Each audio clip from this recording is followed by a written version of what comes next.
Wow. Good afternoon, everyone. This is such an exciting afternoon forum.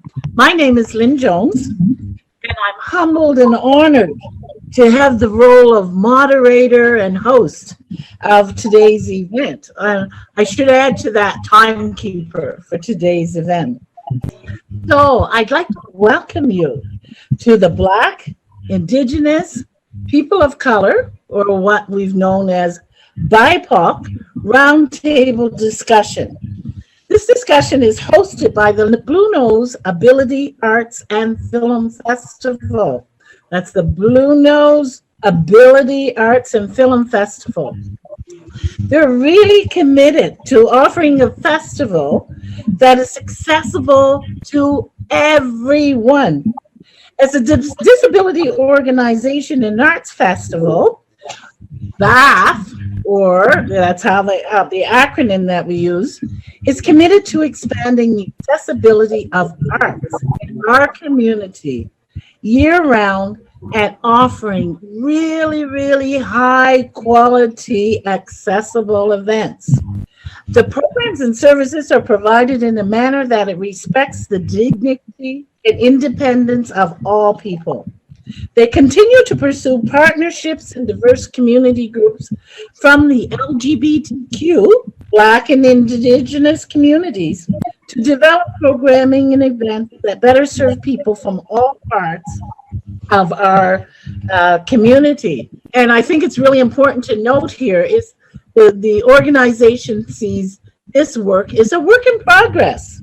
So we're all here to learn and to grow.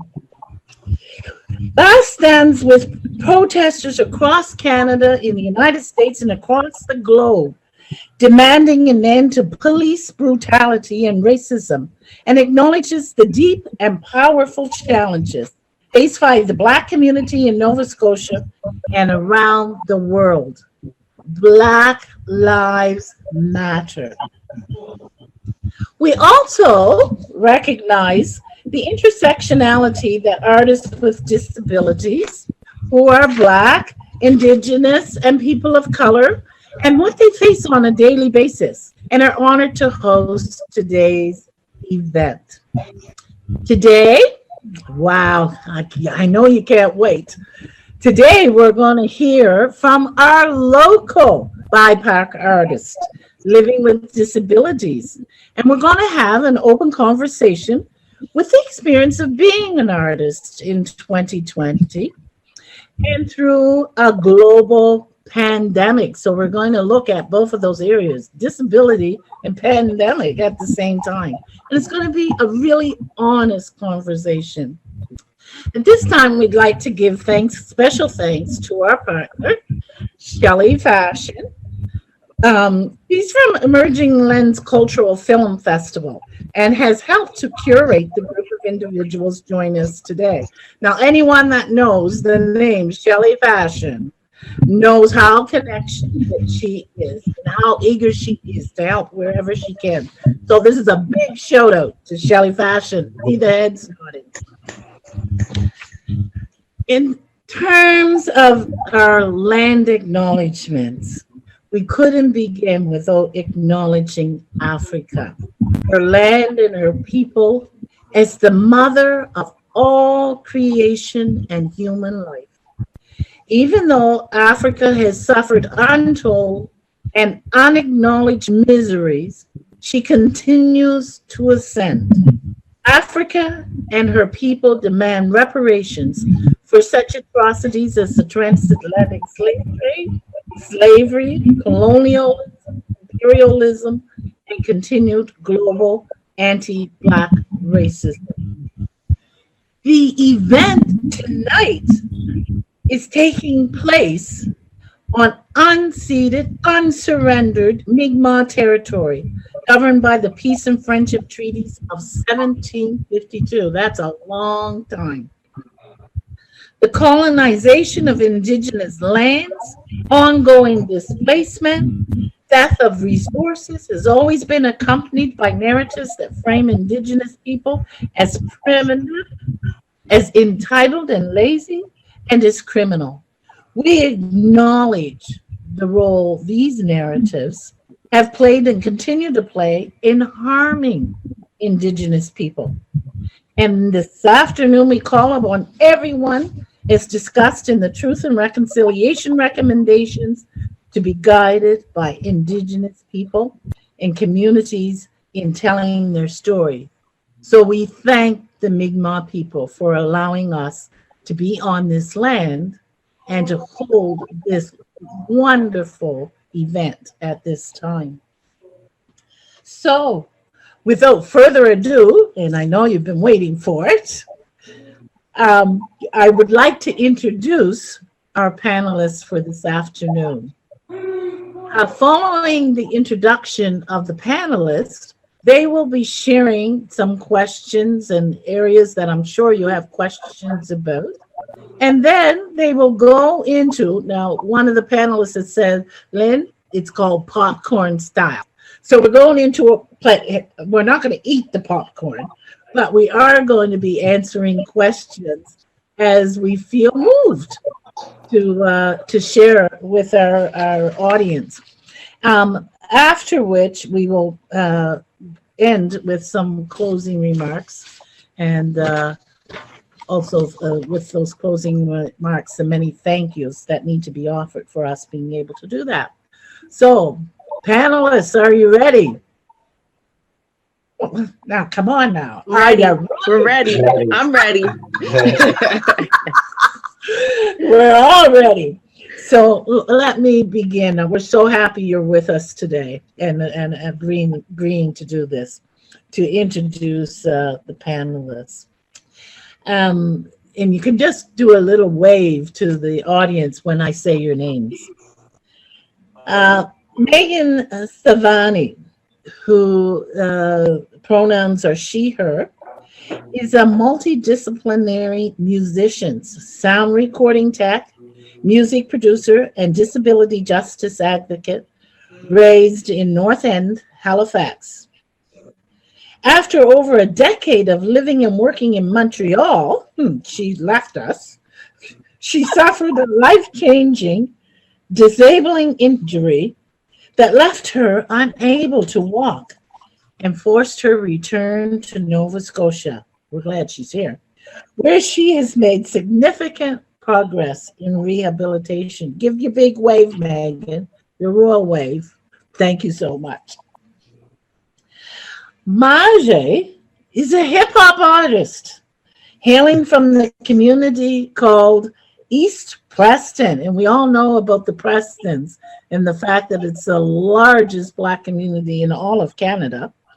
He is currently working on his debut album, which is set to be released early 2021. So I know he's going to tell us about that album. Do your royal wave. Do your wave. Oh, there's the wave. Thank you. Raven Davis is a multidisciplinary artist, curator, human rights speaker, and educator, who is from the Anishinaabe Nation, Treaty 4 in Manitoba, Canada. And I know I failed a bit on that pronunciation, so I'll try it again. Mississauga. There, I think that's a little better. Davis was born and raised there and in the Tikaronto Territory, which is Toronto, Ontario. She currently works as a professional artist and educator between Tikaronto and Kitchipuktik, Halifax. I love these names, and we're going to learn them. Davis is deeply committed to preserving and practicing Anishinaabe and Midewan practices, and has been called upon as a knowledge keeper, mediator, and practitioner in natural medicine, honorable harvesting, birth and death preparations, and ceremony. And I really need to pause to say that we can't thank Raven enough for sharing part of her culture, if even in the naming that she used. We love it, and we're going to learn it, and we thank you for embracing your culture in that manner. Do your royal wave. Wow, there it is. Thank you so much. Dez Adams is a transgender, indigenous, Black Scotian who uses the pronouns he, him, and he's performing artist in multiple mediums. Best known for his spoken word poetry and community advocacy. In recent years, he struggled to find proper care for his physical decline and chronic pain, but has made huge strides in lifestyle change in an effort to keep creating, growing, and promoting positive change. And I didn't tell Dez, but I actually remember when Dez was just a mere child, and remember well some of the wonderful things he used to say as a kid. But anyway, do your royal wave, and thank you so much, Dez. Where's your wave? There it is. Thank you so much. Now, Kayla Borden is a multi-hyphenate entrepreneur, event coordinator, promoter, DJ, and community advocate. Born and raised in Nova Scotia, this 33-year-old is an African Nova Scotian, Jamaican descendant that honors her heritage and ancestry through all of her work. Uses the pronouns she, her, and she's going to tell us about that big word, multi-hyphenate, later. I know she is. So where's your wave? Where's your wave? I love it. So thank you all of you for being with us today. We're excited. I'll do my wave. Can't wait to hear of you. So let's move right into the forum and what everybody in their seats is waiting to hear about. So my first part of the roundtable, I'm going to ask people if they'll tell the audience about their art, because we got a bit of it in the bio, but we want to hear about the things that you do. So, what order will I pick? I think Megan will start us off. So go ahead, Megan.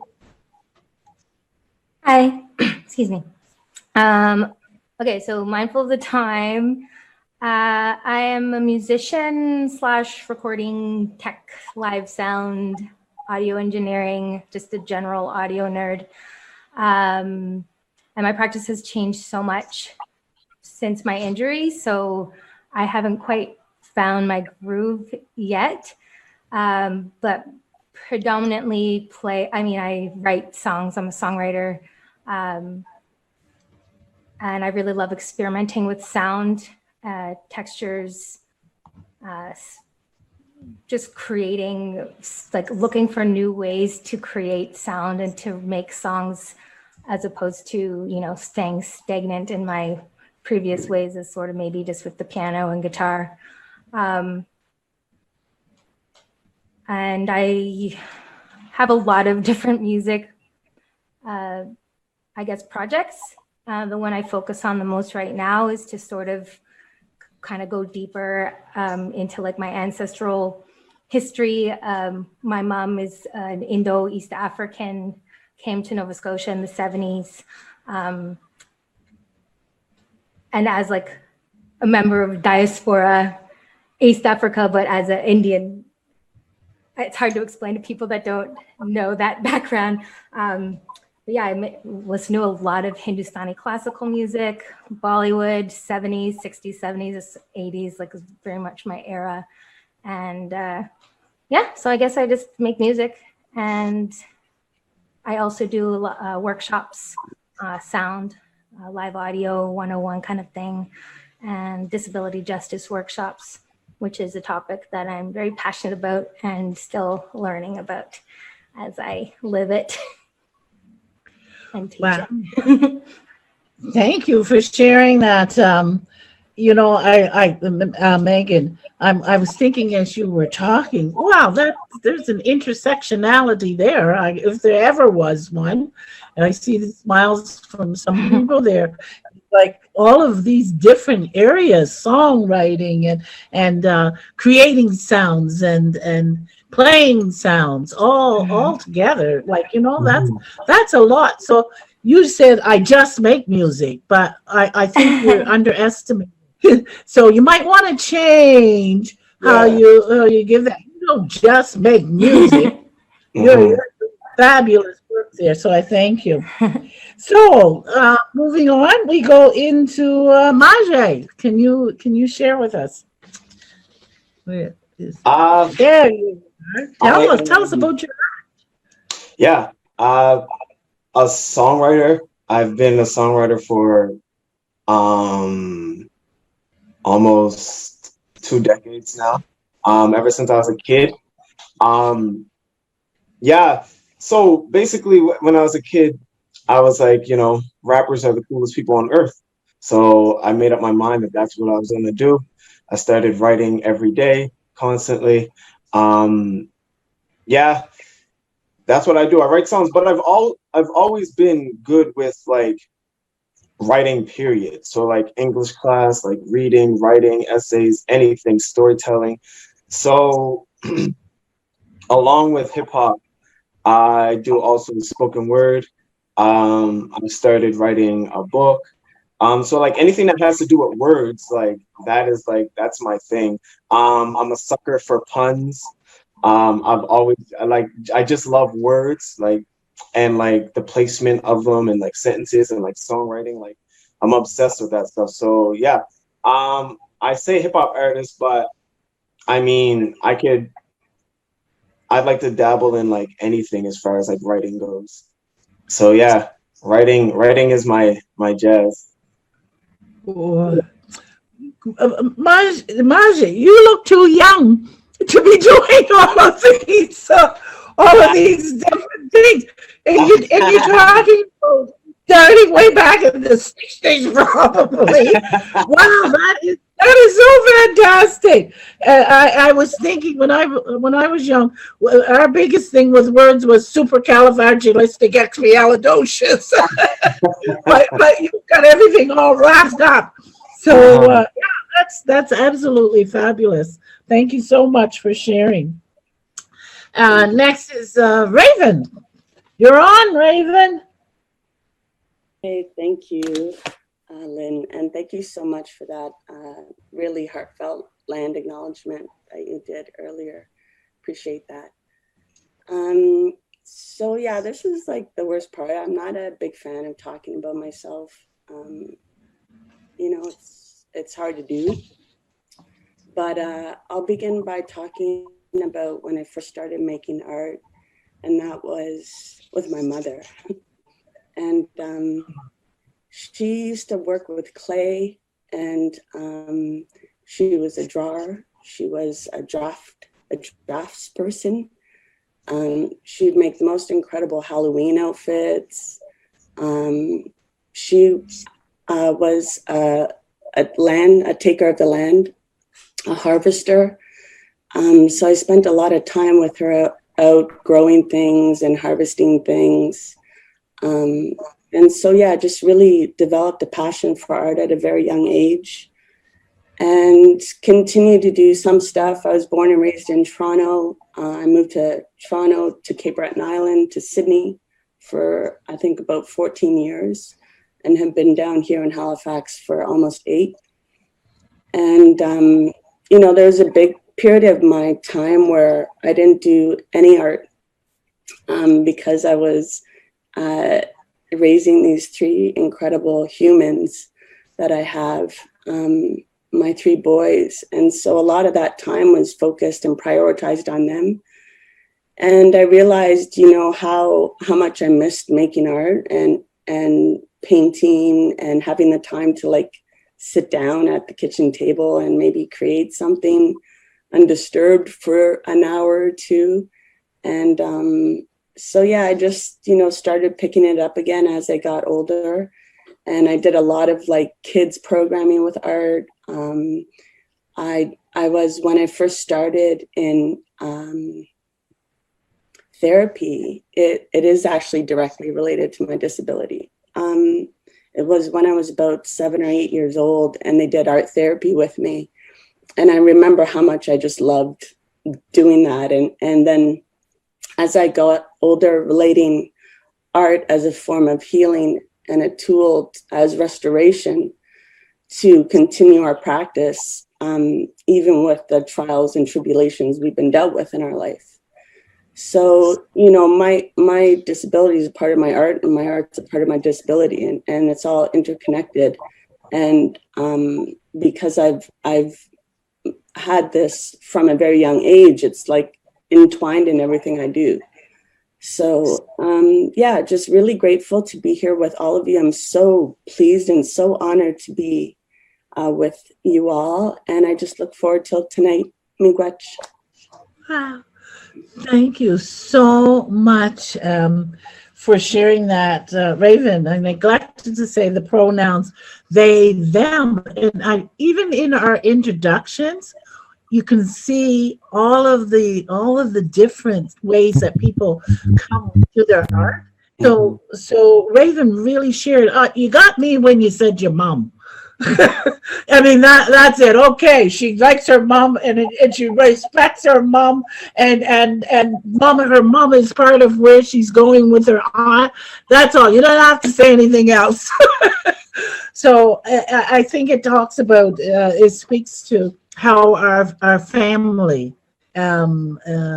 connects to our art, our mom and our three boys and all of that. I love that. So we've brought another perspective just into the introductions. Thank you again, Raven. So next up is Dez, who uses the pronouns he, him. Can you share, please, Dez, about your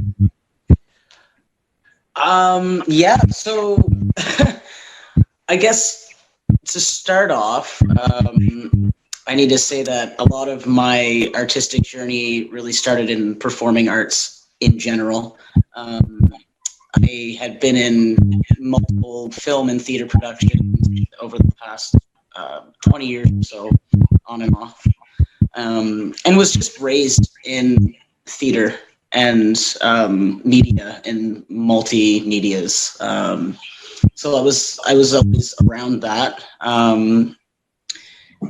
But eventually things kind of changed for me when I got older, and I realized how much of a love I had for reading and storytelling, as well as spoken word poetry, through some mentorship.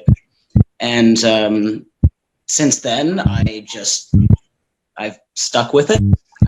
I've been doing spoken word poetry and workshops professionally for 12 years now.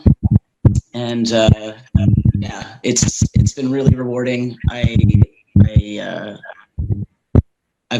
loved the audience, and just being able to reach people who are also going through things that they struggle with. And that's one of the reasons why I enjoyed it as well, is that brutal honesty is absolutely allowed and welcome in spoken word.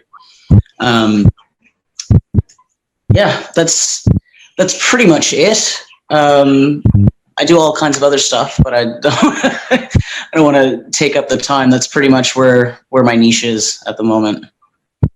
Wow. Thank you so much, Dez.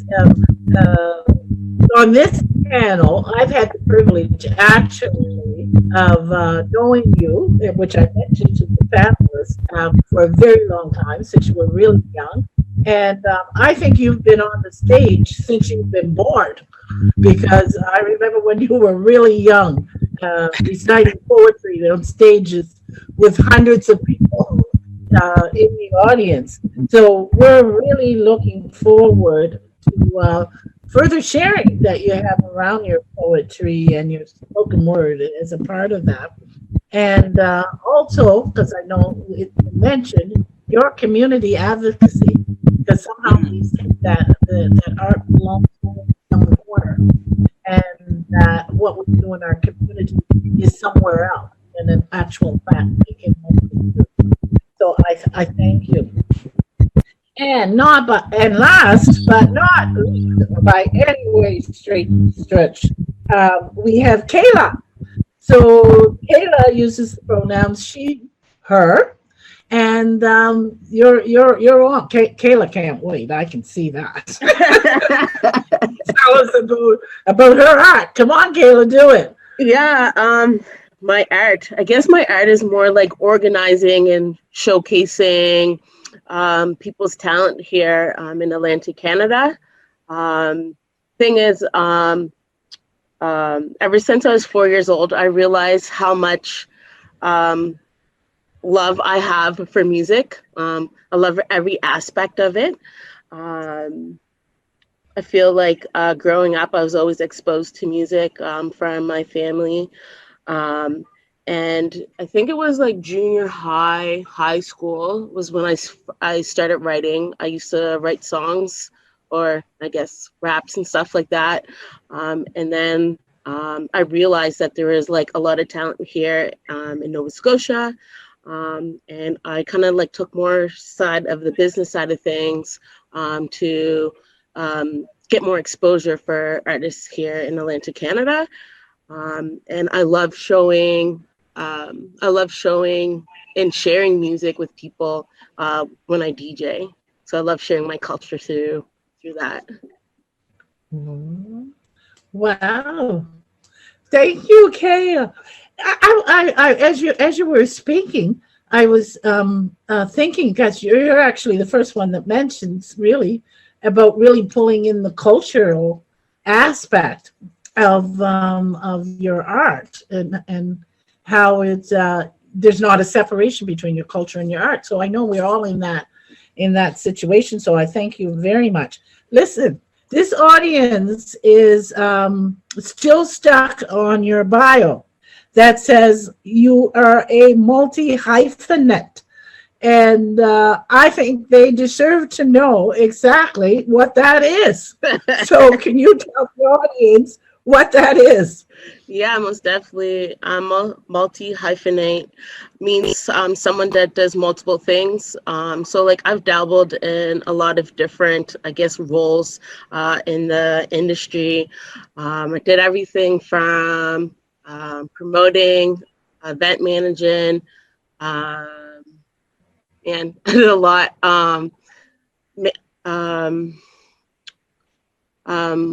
I guess putting on concerts. I have thrown workshops. Like I said, I DJ. I've worked with a lot of different festivals and organizations. So I've dabbled in a lot of different things in the film, art, and world, and trying to combine them all, because I feel like with music sometimes we forget the other aspects of it. So I love to combine everything together. Wow. I think when we heard from the others too about explaining their art, we got a lot of that where people are doing all different things and bringing it all together. So guess what, you guys, you all get to put that on your resume. So take note, multi-hyphenate when you're doing up your bios and your resumes. Thank you again, Kayla. So our next question for our panelists relates to their disability. Now, some have brought that into the picture a bit, but we want to expand a little bit more, because we all know now your artistic endeavors, and we'd like to know what is the correlation between that art that you're doing and the disability that you're also living with. So I think what we could do is we're gonna go around the table, because it is a round table, but we'll give Kayla a little break and go to Dez first and then back to Kayla. So Dez, can you start us off with talking about the correlation between the art and your disability? Yeah, so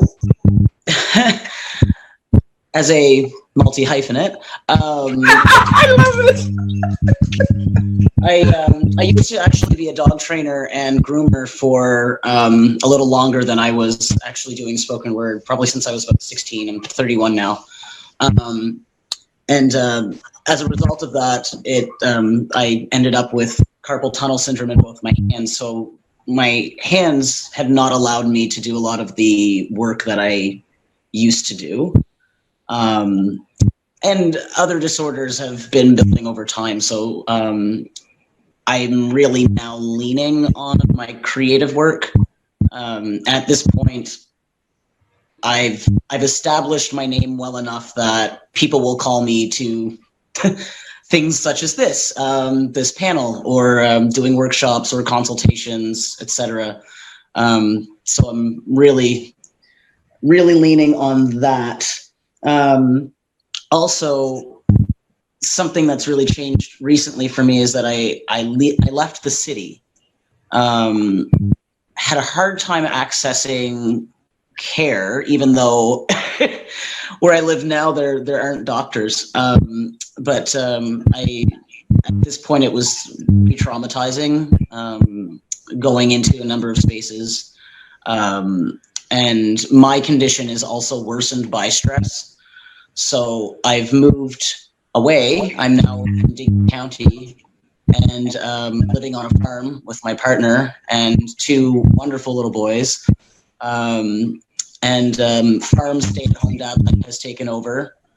But yeah, it's really, I'm kind of leaning on what can I make, and that's shifted a lot based on my my location, as well as what I have, what I'm physically able to complete in a day. I'm a whole other kind of busy here, but the stress is completely different, and I'm doing a lot better, so that's good. Wow, that's the best part. You're doing a lot better. Des, I just have a little bit of confusion around, because I know you talked about your carpal tunnel, so you weren't able to use your hands to do that kind of art, and you moved into the area of poetry. So what art is it that is affected by these chronic issues? Okay, so the thing, I was doing spoken word and doing all of the grooming and stuff at the same time. Right. But I'm not able to really do other jobs with the physical problems I have. It's not just carpal tunnel, it's my whole spine, it's my connective tissues. Okay. So I really need to have my own schedule. And with writing and doing commission work, I can do little bits of that at a time and make my own schedule and then have it presented, right? I'm not being asked to go to rehearsals at a certain time for a certain amount of time, you know. Yeah, so it's very different. Thank you so much. That answers your question. Yes, it does. And I hope for the audience too, because now it's much clearer how that can seriously affect how you're able to produce your art. So thank you for that clarification. Kayla, we're back at you in terms of the correlation between your art and your disability. Yeah, I'm the type of person that like that I need to be doing a lot of different things. So I feel like especially with this pandemic that we're in now, it's kind of a bit different. It doesn't really allow me to be out there doing different things, and now I have to connect with people like just online. But I feel like I have a nonprofit organization called Healing Your Psyche. It allows me to like kind of take a step back, where I can give myself and other people voices to talk about like their mental health and how they can use their creativity to help them with that. Okay. So when we talk about the disability, it's related to the mental health aspects Yes. and trying to still find space for doing your art when you're dealing with these kinds of issues. I like the Exactly. idea too that you're sharing those kinds of challenges with others. Yes. So you have a platform that you've created to help Yeah. others. Yeah, absolutely. That's fabulous. So thank you so much for that, Kyla. Kayla. Raven, okay, oh, I made the mistake first time. Okay. I didn't look at my sheets. I'm so sorry. It's just like K Raven. and then La. Yeah, I got it. Okay, All right. I'll look at the sheet.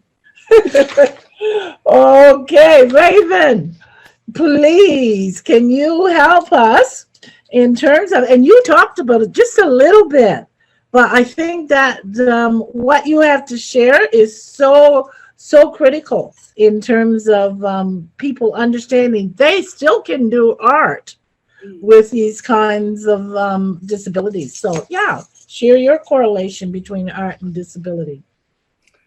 Thank you. Well, at first of all, obviously there's no limitations. There are some for some folks, but art is not a limitation for me. I think everyone has access to art.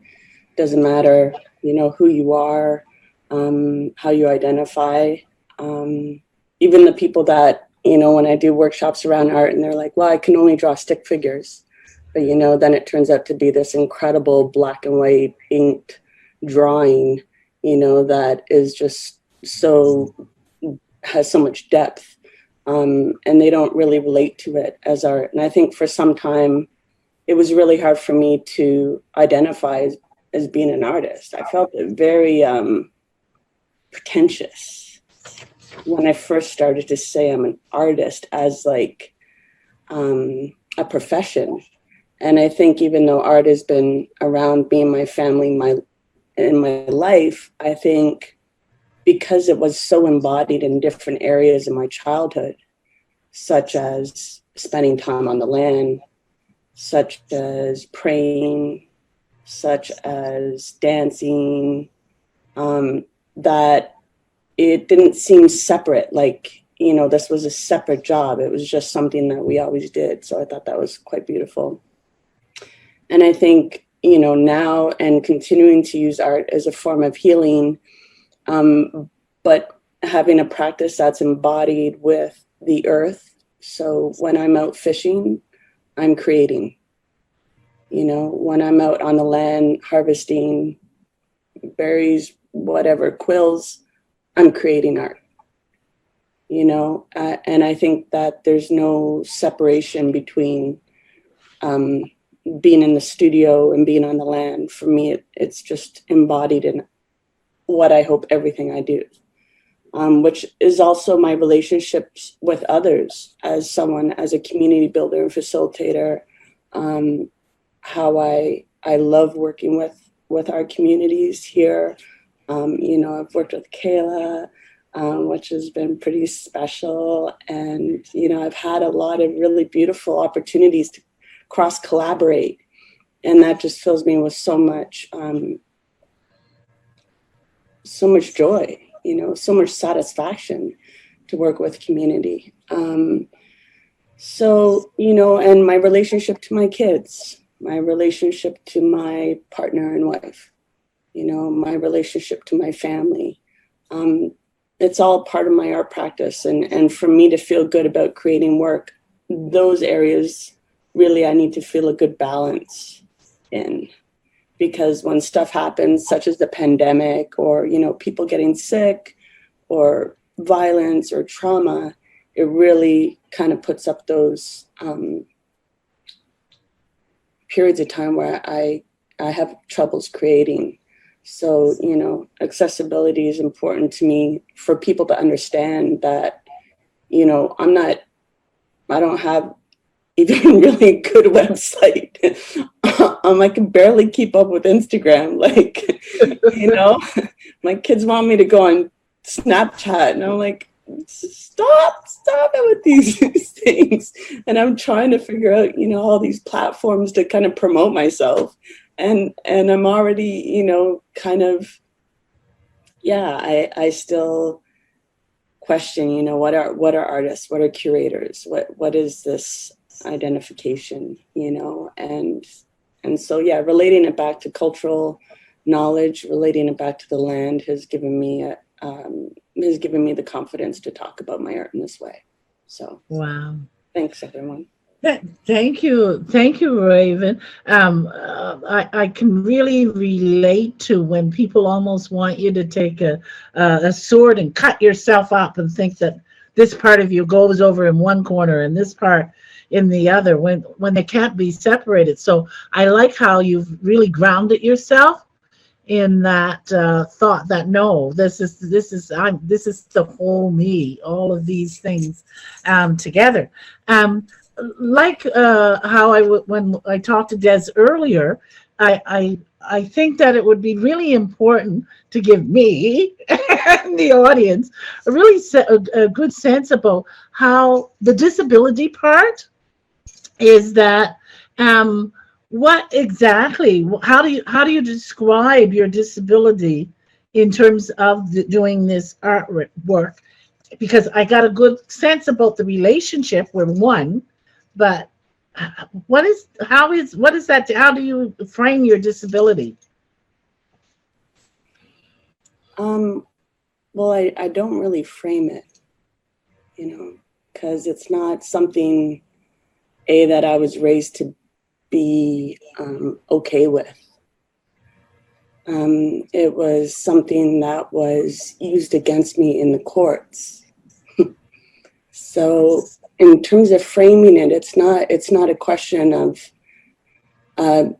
attaching the value of identity to disability, but it's just part of who I am.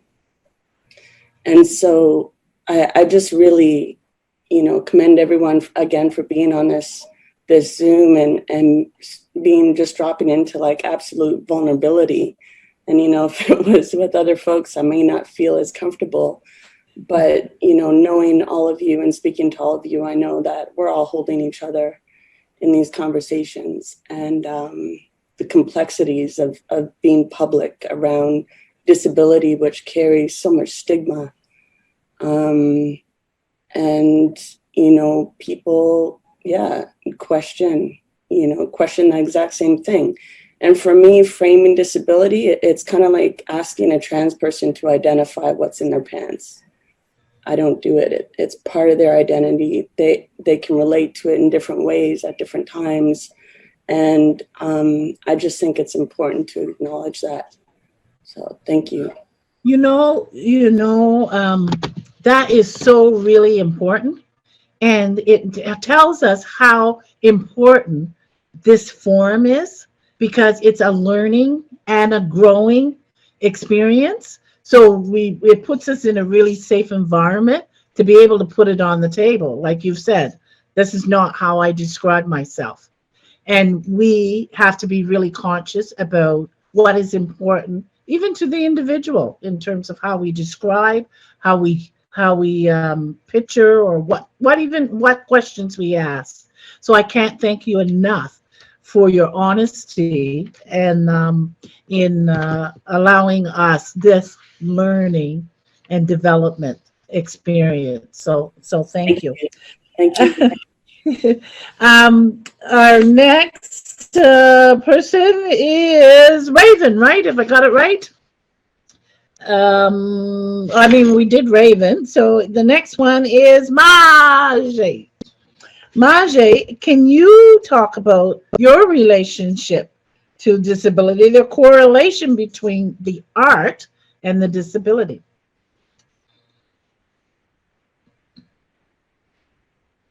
Where there, you have your mic, your mic's on. There we go. We got it. Magic. Thank you. All right. So I would say my art came before really my knowledge or recognition of my disability, my struggle, which really was highlighted in the past 3 years of my life, is anxiety. Like it actually crippled my ability to do what I love, which was write. And so there's times where like my anxiety will be so bad that I won't be creating for a long time. And then there's like the other side of that where, like I'm in a groove like mentally and now I'm creating. So it's like sometimes I wonder if I could have ever got to that point without like the other side where I wasn't creating. I tend to overthink everything, and I have like a very like strong like desire for perfection. So like I feel like the combination of both of those, especially in the past 3 years, have really like held me down, but also like got me to the point where I am now. And like you said, I have a debut album coming like in the next few months. So I feel like I needed like both sides of that. So yeah, honestly, my anxiety like kicked my ass for the past like 3 years. So, and I mean, I feel stronger. Like I feel like I've made it to like a place where I have a hold on it. Like, I have like, a grasp of it. And, yeah. And then it comes out in my lyrics as well. So I feel like I'm doing my best to conquer. Also, I curse, but I really didn't mean to. Sorry if I offended anybody, but yeah. So, Maje, thank you so much. That was wonderful, and your apology, but I'm learning to deal with language, and that uses different language, and you can call me old school, but I'm getting into new school, so I'm sure lots of the audience feels the same way. When someone shared earlier about health issues and mental health issues, and then we pull in your concerns around anxiety. It does take strength and to put yourself out there and say, I have this kind of concern and I'm dealing with this. And I think Raven touched on it too, like in her thanks to the rest of you as panelists for coming together and doing this kind of sharing. So I thank you so much for putting that on the table. I'll move to our last speaker on this round, which is Megan. And if there's Megan, you have to look around the screen to find the people on the screen. So Megan, can you share with us too the correlation between your art and your disability? Hi, yeah. Before I get into that, I just wanted to piggyback on something that Raven talked about. Sort of like recontextualizing what disability is and how it applies to our value, and sort of like you have to like consider that the definitions of disability are heavily weigh on colonialism, heteropatriarchy, capitalism, and your ability to produce and actually like, commodify yourself. So if, without getting too deep into whatever history that I'm not super. I think this is critical. So thank you. Keep us learning.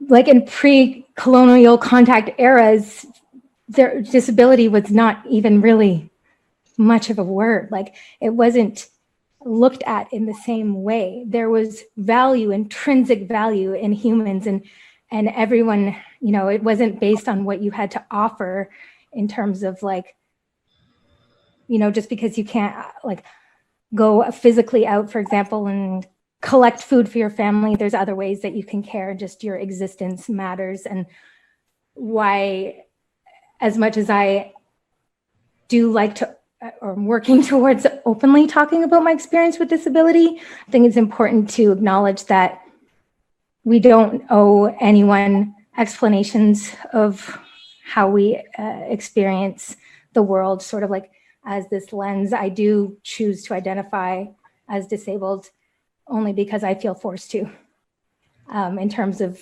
how I'm perceived and my value is perceived in society. So insert lots of swear words right here, you know, F all those things. So yeah, in terms of my connection with disability and art, I lost the ability to take care of myself. I couldn't walk. I couldn't go to the bathroom on my own. I couldn't dress myself. I lost sensation in my limbs. I was told I might never walk again. I have had to completely grieve the artist that I once was. And there was times where I couldn't even speak. I had neuromuscular conditions affecting my ability to actually talk, which is funny. If you know me well, that's really hard for me. So, so when it's funny, when you ask me, what is my relationship to art and disability? Like my art, my creativity is freaking existing with a disability and having to grieve who I was before, because people placed value on me based on what I was doing before. I ran a music venue for 7 years. I DJ'd, I had job opportunities. I did live sound. I would let people play my venue come from Halifax. I wouldn't charge them for the venue. I did this, and that for friggin' years. And I never asked for much in return. And then I come home to Nova Scotia completely against my own will. My mom's a nurse, bless her soul.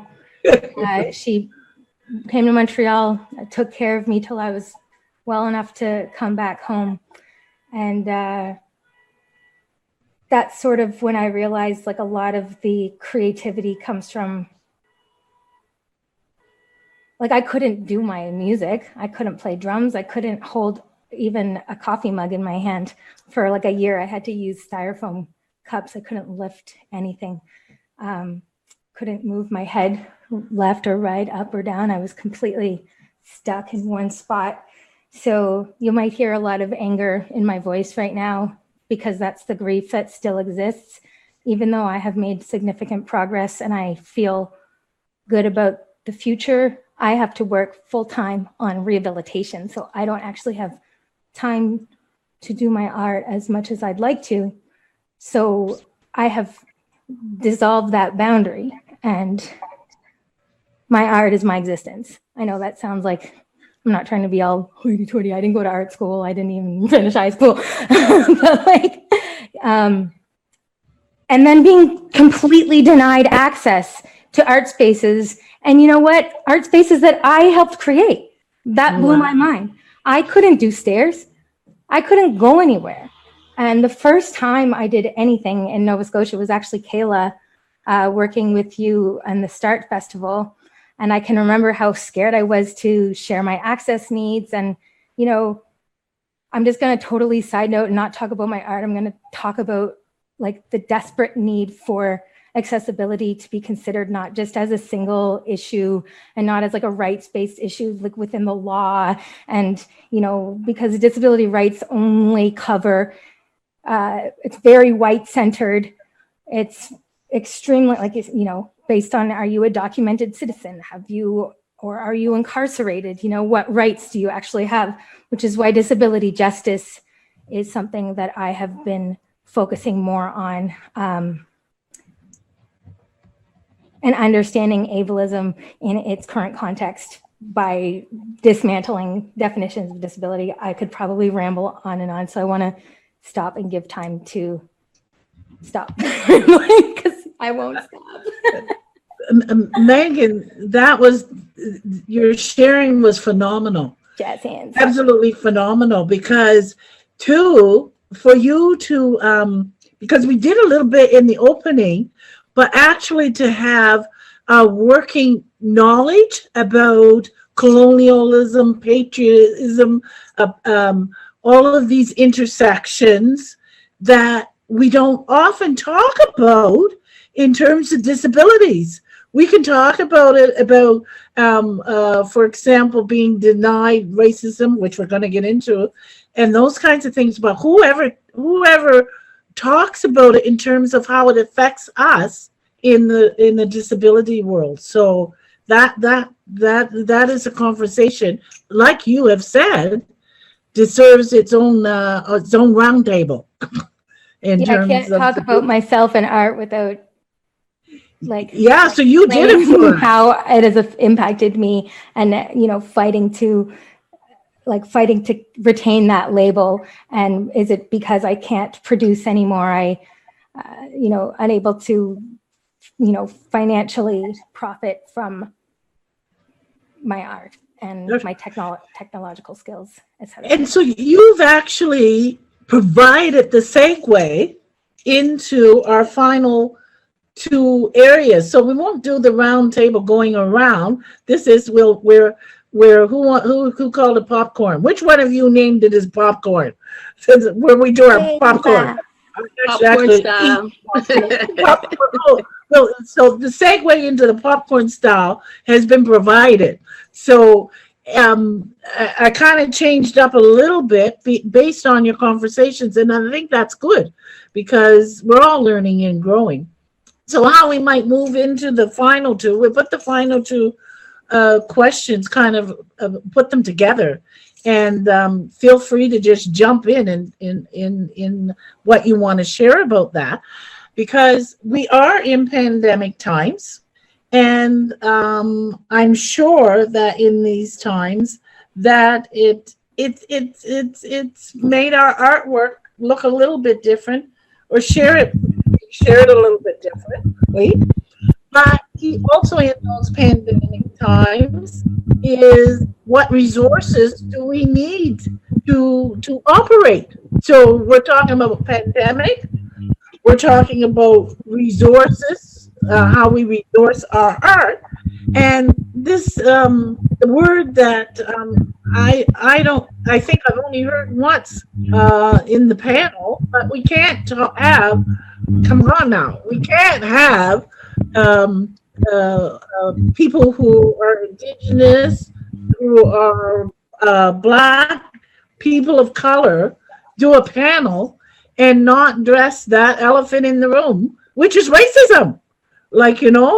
Has that played any role, or if so, how has it? Because I actually thought you would put that you would have that at the top of your conversations. So since it hasn't been, it's really small. Let's pull it out. So we're pulling out the pandemic, how you're doing your art, what kind of resources might be required or working in, and you can go in and out, and also how racism may have affected also. It's that intersectionality thing that we were talking about. So who's that? Dez. I'm happy to jump in. I'm happy to jump right in. I thought you had, so go ahead. Yeah, Looks so like you're ready. it's funny that you bring that up because back in November, I was actually working on applying for a grant for a piece with a working title called Black Scotian, which was just a body of work talking about my experience and my family's experience of being a Black Scotian, what that means. And I was actually really excited about it until COVID hit, but it was actually before the pandemic was really in lockdown mode. Both of my kids were sick with COVID, and I was left pretty much around the clock nursing them, as well as taking care of everything here. So they have not been in childcare or in school since then. Yeah, we've decided to homeschool regardless. I was kind of on that bandwagon anyway, but yeah, it's a lot of things have been happening since then. We've had our railway blockades. We've had, protests across the globe. We've had, one of the most significant civil rights movements in history. And meanwhile, I'm stuck here. Really, all I can do is rant about it and create more art, and try and have my reach from home. And it's been infuriating, but at the same time, my safety is also important. It's tricky. I'm also not very far away from Metegan currently, and there's been a lot of safety concerns around that as well, regarding arsonists in the area. So it's been a wild ride. I wish I could be more involved in a number of ways, but it really is shaping how I'm doing things. I will say I like the fact that more people are doing things electronically, and it's just kind of accepted that, you might not know it, but there are 4 baby chicks, like chickens, in my office with me right now, and they've been really good. But it's kind of normalizing home life, and that everybody is living a little differently.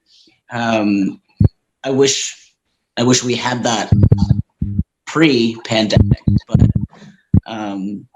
here now, I'd be interested to see where that goes. But yeah, that's pretty much my spiel on that. Thank you, Dez. Yeah. Anyone else?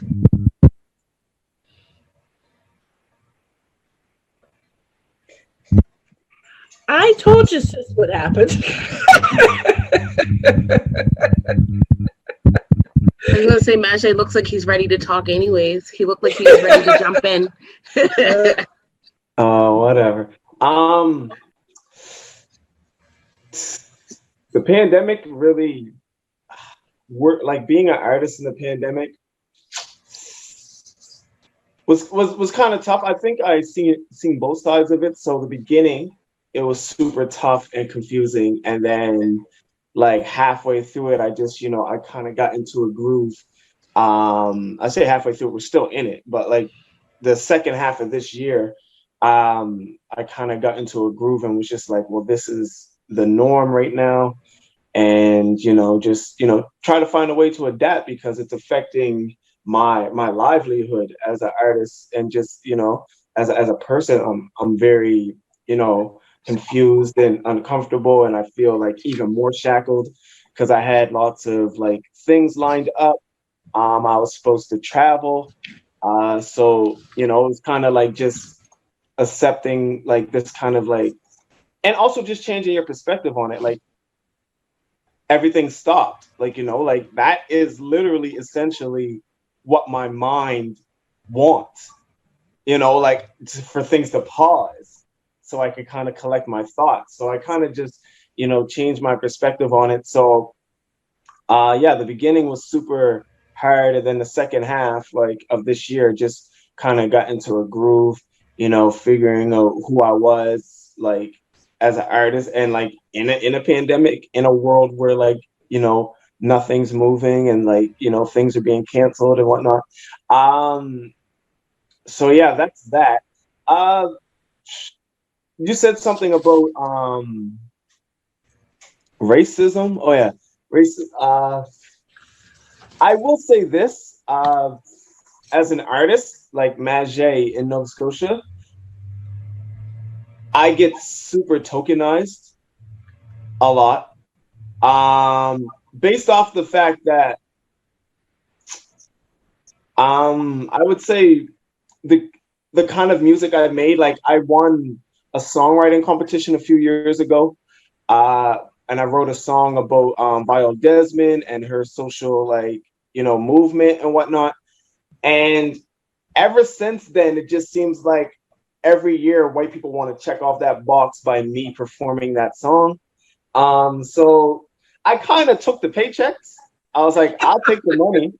But I'm very well aware of, what's happening. And, I kind of just use that to to grow as an artist and to get opportunities that, a lot of my peers aren't able to receive. But yeah, being a hip hop artist in Nova Scotia is completely messed up. It's really weird because it seems like there's a comfortability with white rappers here that I just don't see existing anywhere else. And I'm just like, you kind of this is my livelihood. Like I told you earlier, I was doing this for 2 decades. It's kind of like, this is my livelihood, and you woke up one day and you were like, I can do this too. So and it's just the comfortability that throws me off. I'm just like, do you actually know what what you're doing and how oppressive this may look? Because you're a white rapper in Nova Scotia, you're probably going to get more opportunities than I get. So that really threw me off, especially in the past few years. Really weird. Nova Scotia is just really weird for the quiet racism, and just the way that things happen, and they play the but I'm not racist, and this is it's I mean, for having the biggest all Black community in the country, it's really weird.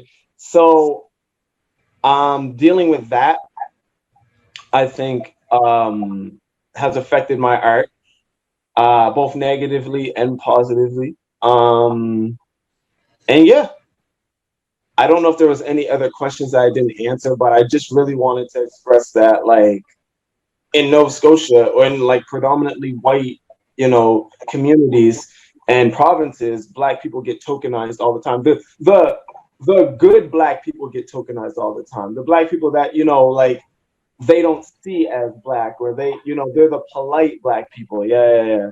So yeah, and I got a hell of a smile, so I think that that works too. Wow. Yeah, thank you so much for sharing, Maje, because it does point out to the fact that as an artist, you're not exempt from having to deal with racism the same as everyone else. And the opportunity, there are challenges, there are barriers, there are things that it goes back to the colonialism and the effect on what happens today, that's still reverberating from that time as to how we're perceived and what resources we achieve or have. So thank you for sharing that. Anyone else want to jump in on that one? It's Kayla's turn now. I know you were going to say that. I know you were going to say that. Yeah, I guess to kind of piggyback off what Maje is saying about being tokenized as an artist, you're also tokenized as a industry professional. So I feel like once you get into those spaces and they see what you're doing, I guess they kind of try to learn what you're doing, but then they also don't allow you to do those things that you want to do for your communities. They kind of stifle you. And that's what I've been actually kind of struggling for the last 2 years from the last organization that I was working with, trying to come back from that. So during this pandemic, I've been just trying to think of ways of how I can come back from that and how I can move forward. I feel like it's more so of creating things for yourself and for your communities, rather than I don't want to say not working with the organizations, but really getting yourself up there rather than saying that this organization helped me. So with the pandemic, I've been feeling like it's been kind of back and forth, kind of a roller coaster. 1 minute you feel you're all in it, you're ready to go, and then the next day you're like, man, I don't know if I'm doing this right, and then the next day you're back up again. So I feel like COVID has been kind of stifled in that way because you can't do the same things that you used to do, I guess, post-pandemic. Mhm. And you hit on a good point there, which was the fact about being an industry professional, is sometimes that maybe perhaps our work is not perceived in that manner, and it's an uphill battle, not only externally to have that recognized, but also how we feel internally. Absolutely. About doing that. Absolutely. And you also see these in like bigger organizations like outside of our province. Like you see what's happening with the Grammys recently and with Factor, you know. Artists that are already established keep on getting money, but like underrepresented and like underground artists, they don't get the money. So like what, you have to be rich to get money? That doesn't make any sense. You already have that money. You're so right. You're so those are the resources. Somebody's like, yeah, those are the resources that we're talking about. I don't want to leave this question without our last two panelists having, and don't feel pressure, because Raven, you know, I'm not putting you on the spot, or that, but if you want to share in this area, we certainly have to have time and space for it. So go ahead. Okay, I'll take that as I'm up. I would never say that. Thank you. Thank you so much. I was just waiting for that to happen. You know what? Yeah, there's been a lot of precarity through this COVID. You know, the intersections of what a lot of us face regarding even disability, race, queer identity, trans identity. You know, I'm not really an easy to swallow, you know, Indigenous person. People know that, you know, I've been pretty outspoken about a lot of things. And with that responsibility, I feel, it comes a lot of precarity. It means that the opportunities aren't as easily obtainable because they're like, you know, really, Raven, like you're gonna have to go through like a lot, you know, like I'm always worried that people have a different already stigma against me being outspoken about Indigenous rights issues, about disability rights, about trans identity. And so, you know, the same things that happened before are just amplified, like everyone.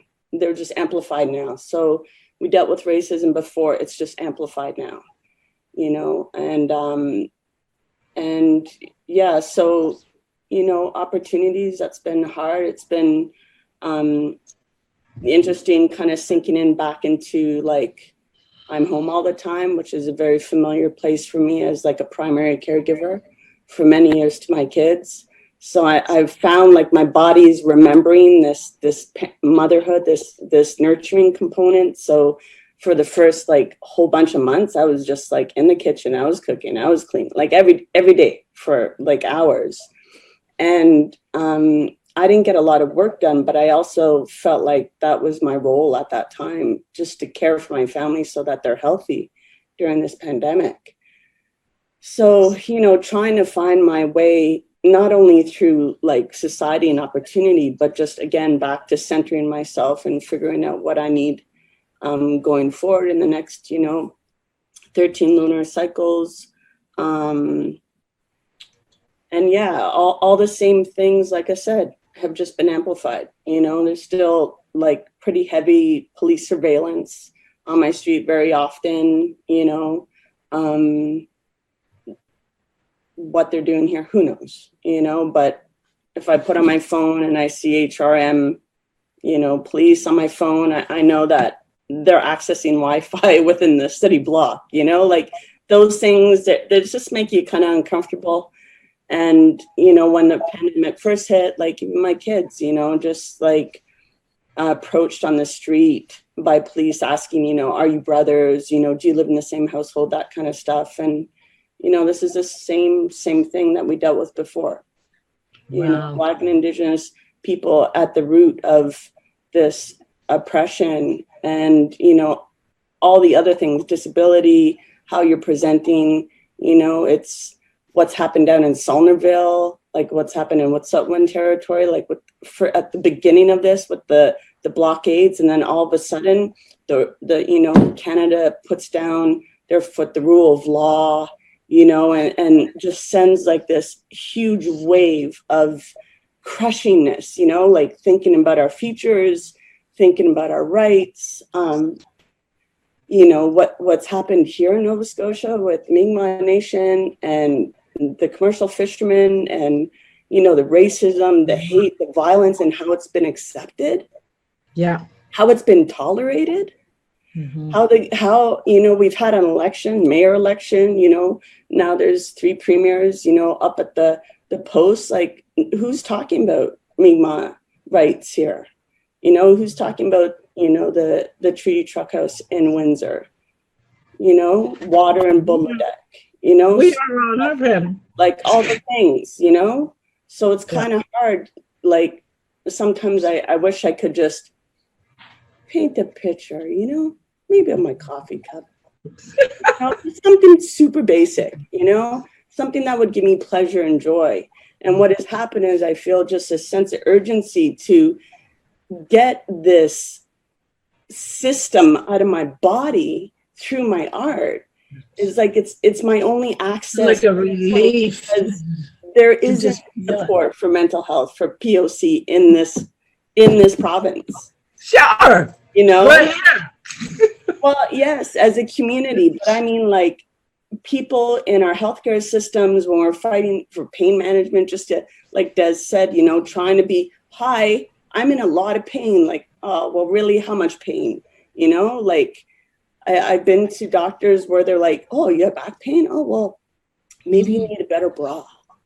Like, no, it's not. I just said I was trans, so like, our systems are all collapsing, and the people that were suffering before are just going to suffer greater until we get on track. And for me, the strength has come with collaborations with folks. Yeah, you talked about that earlier, Raven, and how important that was to you. I'm just conscious to move to our final. Thank you. Our final speaker. I thank you so much, but I like that you talked about that collaboration when you talked earlier, and how important that was to you, even as an individual. But now you've broadened it to community, that if we all collaborated, we could change this whole picture. And Meghan, they sometimes say we save the best for the last, but we're all the best. But you need to bring it on home. So yeah, she's ready. So if you would share with us, we'll take that time after you to wrap it up, because I can't wait to get my 2 cents worth in. That's very good. So, Meghan, go ahead. I guess I'm trying to, everyone had so many amazing points, and I want to bring it back to everything. In terms of racism, my experience with that is really based on I have a lot of proximity to whiteness. My father's white. I can choose if I want to use my immigrant sounding name or my dad's name. So I don't want to take up space talking about that. Something I can share another time. So I guess just acknowledging my privilege and how my experience as a non-Black person of color, mixed race person, has a very different experience, and Islamophobia plays into it, which is under the umbrella of racism. And it's funny, who was it? Maje, I think, talked about the comfort of hip hop artists, white, specifically hip hop artists in Halifax, Nova Scotia. Now, I'm about to give away how old I am, but I used to go to the Khyber Club on Barrington Street in the late 90s, and hip hop rap night. It was bumping and everyone was having fun, and it was completely run by white people. Hip hop community, and I've actually always wondered about that. And I haven't, I've been out of this city for so many years. I come back as a person much older, with a lot more knowledge and understanding of, the space that people who are white or white with white proximity, how much space they take up. Yeah, really, I just have to like acknowledge that it's such a thing here. And yeah, like I've always wondered about that. And it's a gatekeeping, it's a way of gatekeeping, and also like access to gear and certain types of like, you know, just like studio spaces. And oh my God, like mommy and daddy pay for my studio, which is fine. But like, what are you doing with, like, how are you sharing your skills? Are you gatekeeping and you're keeping that like, I'm the cool beat maker, I'm the cool rapper, like, and that goes in, you know, kind of all different, like, I have been in punk scenes and indie scenes for so many years and experimental music scenes, and the white people gatekeep that shit too, part of my language. But it's just literally every aspect of arts and community. That's why it's so exciting to be back in Halifax, and sort of like introducing myself to like, just like getting to know people under a different lens, because I'm not out there in the music scene anymore. I'm not playing shows. I'm not doing sound for shows. I'm not working in the venues. I just set up my recording studio for the first time, which is really exciting, and have just finally started playing music again. And just, I don't want to take up too much time, but talking about access, the band in Toronto, Lal, gave me my first opportunity to perform. Pandemic has given me a chance to slow down. I can't go to the music venue. I can't carry my DX7 weighs 43 pounds. I can't be carrying that gear into the venue. I can't get on stage. I don't know how my body's going to react. They allowed me to pre-record the set, and I got to play music with my friend Kelvin, and just was given this opportunity to play. And so I chose to do some classic Bollywood reimaginations of some classic Bollywood music, which is like Indian people love Bollywood movies and music. And yeah, so, you know, I might get hate for this, but, and I'm not in any way saying the pandemic is good, but like if I was to like express I'm feeling selfish in this moment, everybody finally had to slow down to meet my isolated pace. I have been isolated for a few years before the pandemic hit. Nothing changed for me except I was actually given a platform for the first friggin' time, which is wow. Cool. So that's that. Wow. I talk a lot. Listen, can everybody give everybody a round of applause? Yeah, because awesome. I mean, this has been phenomenal. We promised, if you remember when we started, we said that we were going to hear from local Black, Indigenous, people of color, living with disabilities, and have an open conversation about the experience of being an artist in 2020 and through a global pandemic. We said that we would do that when they started. Dez, wake up over there. I see everything from this perspective, don't they? And we did it. And you as presenters may think that this is just another panel. What does it mean? But you need to know that people don't every day they don't get to hear these kinds of perspectives, especially from the groups that we're talking about. And what was going through my mind is as you were doing that, we've got so many writers just within this little group of people here. I think everybody talked about the writing that we do. Imagine if we had some type of artistic endeavor that allowed us, and it doesn't even, you guys are the artists, a book. And if it's not a book, because that's so whatever, like maybe it's pictures, maybe it's artistic expression, whatever, because this kind of conversation and learning and challenges, because we have been challenged, I thank you all for that, but it needs a wider audience and more people need to learn.